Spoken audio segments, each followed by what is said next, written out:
अस्सलामुअलैकुम, वेलकम है आप सभी के इस नई वीडियो में। तो जैसे आप सभी को पता है कि कल जेके बोपी ने नीट यूजी की प्रोविजनल मेरिट लिस्ट रिलीज़ कर दी थी। उसमें काफ़ी कन्फ्यूजन है स्टूडेंट्स के, वो मैं आपको इस वीडियो में क्लियर करूंगा। और उसके साथ साथ जो सारी गाइडलाइंस इन्होंने इन मेरिट लिस्ट में निकाली थी वो सारी की सारी मैं आपके साथ डिटेल में डिस्कस करूँगा, ताकि आपका कोई भी कन्फ्यूजन नहीं रहना चाहिए। और उसके साथ साथ काफ़ी कैंडिडेट्स इसमें हैं जिनका डेफिशिएंट है, या जिन्होंने रजिस्ट्रेशन जो उस टाइम कर रखी थी लेकिन डॉक्यूमेंट्स अपने अपलोड नहीं किए थे, या कोई और मसला है, कैटेगरी एक्सपायर हुई है, या कैटेगरी उन्होंने वहाँ पर कोई सिलेक्ट कर दी थी लेकिन उनके पास वैलिड कैटेगरी नहीं है। तो उन सारे कैंडिडेट्स को क्या करना है, क्या कुछ उनके लिए, सारा कुछ मैं आपको डिटेल में समझाऊंगा। इस वीडियो को आप पूरा एंड तक देख लेना, चैनल को भी सब्सक्राइब कर देना और टेलीग्राम ग्रुप भी हमारा ज्वाइन कर देना, लिंक उसकी आपको डिस्क्रिप्शन में मिल जाएगी। तो अगर आपने अभी तक प्रोविजनल मेरिट लिस्ट का पीडीएफ डाउनलोड नहीं किया है तो डिस्क्रिप्शन में जाके एक लिंक मिल जाएगी, जाके डाउनलोड कर दीजिए और अपना नाम, मार्क्स, रैंक वगैरह चेक कर सकते हैं। तो चलिए वीडियो को स्टार्ट कर देते हैं। लेकिन आगे बढ़ने से पहले मैं आपको एक बात क्लियर करना चाहता हूँ, इस मेरिट लिस्ट में जिन कैंडिडेट्स का नाम है, ऐसा नहीं है कि उन सारे कैंडिडेट्स की सिलेक्शन हो चुकी है, नहीं। इसमें सारे कैंडिडेट्स का नाम होगा, जिस कैंडिडेट ने रजिस्ट्रेशन कर रखी है अपनी, उस कैंडिडेट्स ने डॉक्यूमेंट्स अपने वेरीफाई किए हैं, उन सारे कैंडिडेट्स का इसमें नाम होगा। और इसी लिस्ट के बेस पे आपको जो है काउंसलिंग के लिए पार्टिसिपेट करने का मौका मिल जाएगा। तो चलिए हम देख लेते हैं वन बाय वन सारे इन गाइडलाइंस को। देखिए काफ़ी कैंडिडेट्स ऐसे था, जब आपको पता है कि 13 अक्टूबर से लेके 16 अक्टूबर तक आपको टाइम दिया गया था कि जिन जिन कैंडिडेट्स ने नीट क्वालिफाई किया डिफरेंट कैटेगरीज में, वो सारे कैंडिडेट्स क्या काम करेंगे, रजिस्ट्रेशन करेंगे नीट के जेके बोपी के पोर्टल पे और अपने कुछ वैलिड डॉक्यूमेंट्स वहाँ पे अपलोड कर दें। लेकिन काफ़ी कैंडिडेट्स ऐसे थे जिन्होंने उस टाइम रजिस्ट्रेशन तो कर रखी थी लेकिन उनके पास जो क्वालिफाइंग स्कोर नहीं था, यानी कि जो स्कोर कैटेगरी में था उनका वहाँ से काफ़ी कम स्कोर था। जैसे 105 ओपन में था तो किसी कैंडिडेट का ओपन में होकर 90 या 80 था, स्टिल उसने वहाँ पे रजिस्ट्रेशन कर रखी थी। उन कैंडिडेट्स को यहाँ पे बोपी ने रिजेक्ट कर दिया और उनका नाम लिस्ट में यहाँ पे नहीं होगा। तो इसमें भी आप क्लियर हो जाइएगा, जिन कैंडिडेट्स को क्वालिफाइंग मार्क्स नहीं है वो उनके यहाँ पे रिजेक्ट हो गए। और उसके साथ साथ कुछ कैंडिडेट्स ऐसे हैं जिन्होंने यहाँ पे सपोर्ट्स कैटेगरी में जो है वो रजिस्ट्रेशन कर रखी थी, रजिस्ट्रेशन के टाइम उन्होंने सपोर्ट्स कैटेगरी सिलेक्ट कर रखी थी लेकिन उनके पास वैलिड सपोर्ट्स कैटेगरी नहीं थी। सपोर्ट्स जेके सपोर्ट्स काउंसिल जो हमारा है उनका यहाँ पे वैलिड कैटेगरी, उनके हिसाब से जो वैलिड कैटेगरी सर्टिफिकेट है वो आपके पास नहीं थी। तो उन कैंडिडेट्स को यहाँ पे मसला कुछ है नहीं, उन कैंडिडेट्स को यहाँ पे ओपन में रखा जाएगा, सपोर्ट्स कैटेगरी में उन कैंडिडेट्स को यहाँ पे नहीं रखा जाएगा। यानी कि जिन कैंडिडेट्स ने सपोर्ट्स कैटेगरी तो सिलेक्ट कर रखी थी लेकिन उनके पास वैलिड सपोर्ट्स कैटेगरी नहीं है तो उनको यहाँ पे ओपन में रखा गया है। और उसके साथ साथ यहाँ पे काफ़ी कैंडिडेट्स ऐसे हैं जिनका इस लिस्ट में डेफिशिएंसीज है, किसी का नीट का स्कोर किसी का यहाँ पे डोमिसाइल सर्टिफिकेट डेफिशिएंट है, नीट का स्कोर कार्ड है डेफिशिएंट, डीओबी डेफिशिएंट है, 10th की मार्कशीट या 12th की मार्कशीट, 10th की नहीं 12th की मार्कशीट यहाँ पे डेफिशिएंट है। उन कैंडिडेट्स को कोई भी परेशानी नहीं लेनी है, कहीं भी आपको जाने की जरूरत नहीं है। जब आपकी काउंसलिंग में अलॉटमेंट हो जाएगी, कॉलेज आपको अलॉट हो जाएगा, तो जो कॉलेज आपको अलॉट हो जाएगा आपने उस कॉलेज में जाके अपने जो भी डेफिशिएंट डॉक्यूमेंट्स हैं उनको वहाँ पे सबमिट करके वेरीफाई करवा लेना है। इन केस अगर आप फेल हो जाते हो डॉक्यूमेंट्स को वहाँ पे सबमिट करने के लिए तो आपकी सीट जो है वो कैंसिल हो जाएगी। हालांकि किसी के पास तो गलत डॉक्यूमेंट्स नहीं होंगे, सबके पास वैलिड होंगे, या जिसकी भी डेफिशिएंसीज है तो उसको कहीं जाने की जरूरत नहीं है, डेफिशिएंसीज वालों को जाने की जरूरत नहीं है। जो कॉलेज आपको मिल जाएगा वहाँ पे आपके जाने हैं और डॉक्यूमेंट्स को सबमिट करनी है। इन केस अगर आप जो है वो नहीं करते हो सबमिट तो आपकी सीट जो है वो कैंसिल हो जाएगी। उसके साथ साथ नेक्स्ट गाइडलाइन जो है जो वो ये है कि जिनके काफ़ी कैंडिडेट्स ऐसे हैं जिन्होंने रजिस्ट्रेशन तो कर रखी थी अपनी, ठीक, आपको दो स्टेप्स उसमें करने थे, एक रजिस्ट्रेशन करनी थी और एक यहाँ पे डॉक्यूमेंट्स को अपलोड करने थे।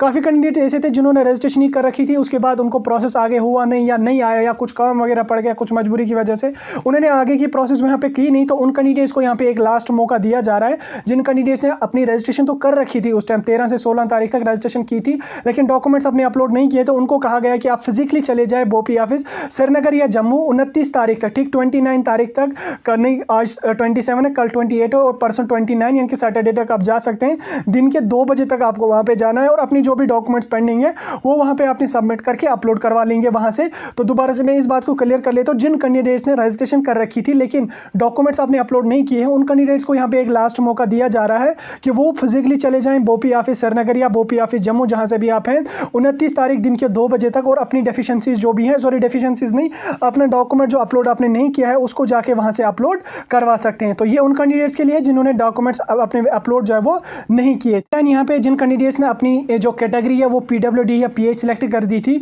उन कैंडिडेट्स को यहाँ पे प्रोविजनल मेरिट लिस्ट में तो नाम आ गया है, कैटेगरी में भी नाम आ गया है, लेकिन उन कैंडिडेट्स को क्या काम होगा, उन कैंडिडेट जब आपकी अलॉटमेंट होगी तो कंसर्नेड कॉलेज अथॉरिटीज जो होंगी वो आपकी कैटेगरी को स्ट्रिक्टली चेक करेंगे एमसीआई डीसीआई के रूल्स के हिसाब से। इनकेस अगर आपकी वहाँ पे कैटेगरी फिर वैलिड नहीं थी, जैसे आपको पता है कि 40% डिसेबिलिटी आपकी होनी चाहिए पीडब्ल्यूडी में। अगर इन केस किसी कैंडिडेट की 40% के बिलो डिसेबिलिटी है लेकिन उसने वहाँ पे कैटेगरी सेलेक्ट कर रखी थी, तो उस कैंडिडेट को यहाँ पे फिर एडमिशन जो है वो कैंसिल हो जाएगा, वो एलिजिबल नहीं रहेगा। यानी कि जिन कैंडिडेट्स ने पीडब्ल्यूडी पीएच कैटेगरी सेलेक्ट करी है उन कैंडिडेट्स को एमसीआई डीसीआई के रूल्स के हिसाब से कॉलेज जो है वहाँ पे वेरीफाई कर लेगा, उसके बाद ही आपको जो है वहाँ पे फिर एडमिशन मिल जाएगा। एडमिशन तो पहले ही मिल जाएगा, देन उसके बाद कॉलेज वाले वहाँ पे आपकी वेरीफाई कर लेंगे।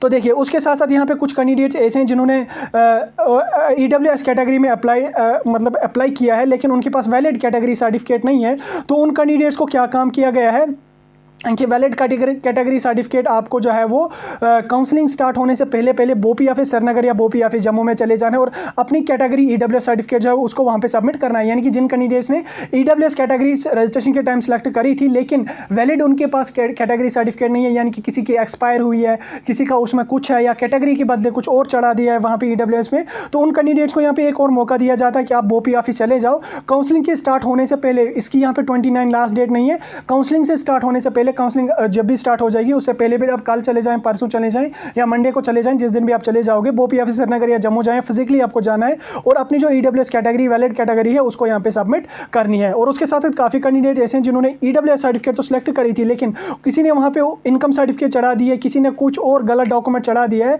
उन कैंडिडेट्स का नाम यहाँ पे मेरिट लिस्ट में आया है लेकिन उन कैंडिडेट्स को क्या कहा गया है कि आप बोपी ऑफिस चले जाओ फिजिकली और वहाँ पे अपनी जो कैटेगरी सर्टिफिकेट है वो यहाँ पे ठीक करवा लो। और उसके साथ साथ यहाँ पे अगर नेक्स्ट गाइडलाइन आप देख लोगे को काफ़ी कैंडिडेट ऐसे हैं जिन्होंने कैटेगरी सर्टिफिकेट डेफिशिएंट है इस लिस्ट में, ठीक। एक हो गया कैटेगरी सर्टिफिकेट डेफिशिएंट, एक हो गया आपकी डॉक्यूमेंट्स डेफिशिएंट जिसमें मार्कशीट आती है, नीट स्कोर कोड नीट का स्कोर कार्ड आता है, डोमिसाइल सर्टिफिकेट आता है। जिन कैंडिडेट्स का नीट का score card, marksheet, domicile certificate deficient है उनको वो कॉलेज में जाके सबमिट करना है, वेरीफाई करना है जब आपकी अलॉटमेंट होगी। लेकिन जिस कैंडिडेट की यहाँ पे कैटेगरी सर्टिफिकेट डेफिशिएंट है तो उसको बोपी ऑफिस चले जाना है 29 तारीख यानी कि परसों 2 बजे से पहले आपको वहाँ पे चले जाना है और वैलिड कैटेगरी सर्टिफिकेट वहाँ पे सबमिट करनी है। दोबारा से मैं आपको बता देता हूँ, जिन कैंडिडेट्स की यहाँ पे कैटेगरी सर्टिफिकेट्स पेंडिंग है उनको फिजिकली चले जाना है बोपी ऑफिस 29 से पहले और कैटेगरी सर्टिफिकेट को ठीक करवा लेना है। और जिन कैंडिडेट्स का यहाँ पे marksheet, income certificate, domicile certificate, sorry income नहीं डोमिसाइल सर्टिफिकेट या नीट का स्कोर कार्ड डेफिशिएंट है वो कॉलेज में जाके उसको ठीक करवा सकते हैं। और उसके साथ साथ यहाँ पे no document shall be accepted through email, वो तो आपको पता ही है। और उसके साथ साथ लास्ट गाइडलाइन ये है, जिन काफ़ी कैंडिडेट्स ऐसे हैं जिन्होंने यहाँ पे रजिस्ट्रेशन तो कर रखी थी इसमें कैटेगरी में, ठीक। किसी ने आरबीए सेलेक्ट कर दी थी, किसी ने ईडब्ल्यूएस, किसी में पीएसपी या कोई और कैटेगरी आपने सेलेक्ट करी थी लेकिन आपके पास कोई वैलिड कैटेगरी यहाँ पे नहीं थी, ठीक। काफ़ी कैंडिडेट्स ऐसे हैं जिनके पास वैलिड कैटेगरी नहीं थी, तो उनको यहाँ पे क्या कहा गया है कि आपके पास अगर वैलिड कैटेगरी है तो ठीक है आप 29 तक आ जाओ, वहाँ पर सबमिट कर लो। अगर इनकेस आप वहाँ पर सबमिट नहीं कर पाओगे अपनी वैलिड कैटेगरी सर्टिफिकेट तो आपको ओपन में रखा जाएगा, आपको एलिजिबल किसी कैटेगरी के लिए यहाँ पे नहीं रखे जाओगे। तो ये थे 10 गाइडलाइन जो इन्होंने यहाँ पे रिलीज कर दी थी, जो मैंने आपको डिटेल में समझा दी। और इसके साथ साथ एक और गाइडलाइन मैं आपको बता देता हूँ। देखिए जिन कैंडिडेट्स का यहाँ पे कैटेगरी उन्होंने सबमिट की थी लेकिन कैटेगरी जो वो एक्सपायर हुई है, किसी की आरबीए एक्सपायर हुई है, किसी की ईडब्ल्यूएस एक्सपायर हुई है, तो वो कैंडिडेट्स 29 तक जा सकते हैं, वहाँ पे ठीक करवा सकते हैं। इनकेस अगर आप वहाँ पे जा नहीं पाए तो आपकी कैटेगरी जो है वो कैंसिल हो जाएगी और आप ओपन में रखे जाओगे। इस बात को दोबारा से सुन लो, अगर आपके पास कैटेगरी सर्टिफिकेट थी, एक्सपायर हुई है तो 29 से पहले आपने वहाँ पे सबमिट कर देनी है। तो चलिए वीडियो को यहाँ पे खत्म कर लेते हैं। ये थी गाइडलाइंस जो मेरिट लिस्ट में स्टूडेंट्स की कंफ्यूजन थे, जो मैंने डिटेल में क्लियर करी। बाकी रहा कट ऑफ और नेक्स्ट प्रोसेस, उसके बारे में हम सेपरेटली वीडियोस अपलोड करेंगे।